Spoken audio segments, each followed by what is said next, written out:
Hey, welcome back to the Mr. Excel podcast. I'm Bill Jelen. Today we have a question sent in by Mudit from California. Mudit asks, is there any way to sum just the bold cells? This is a classic problem that we've had for a long time, and I try in the podcast not to go into VBA, but in this case, the solution involves just a tiny bit of VBA.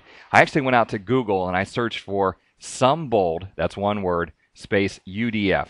UDF is a user-defined function, and there were many responses there, several of them from the old Mr. Excel message board. Here I have one from August 2001 by our friend Ivan Moala. I'm giving the function for sum bold. Now what I'm going to do is I'm going to actually copy these characters right from the web page, Control-C. I'm going to come back to Excel. Now if you've never gotten into the VBA before, it's very easy. We're going to go to Tools, Macro, Security. Make sure that you are at medium. By default, you are at high, so we'll choose medium there, and then it's Alt F11 will take you to the VBA editor. To add your own function, you want to use Insert, Module, and I'm just going to paste Ivan's function, sum bold, right there. And now we're good. Now we can return to Microsoft Excel, File, Close and return to Microsoft Excel, and I can now use this new function, the sum bold function, equals sum bold, and specify an area.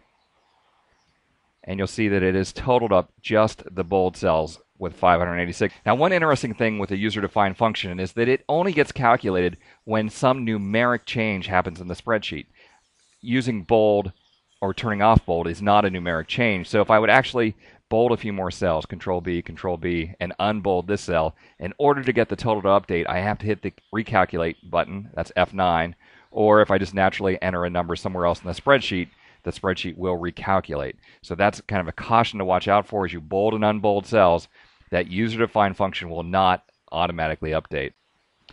Again, I hate to have to go to VBA on this one, but unfortunately that's the way that you have to do it. Luckily, there's plenty of examples out on the internet, including at MrExcel.com, of these types of functions that you can just copy right into your own version of VBA.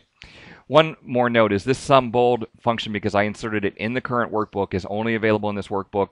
If I wanted it available in all of my workbooks, I would instead store it in a personal macro workbook. That's a story for another day, though. Thanks for stopping by. We'll see you next time for another netcast from Mr. Excel.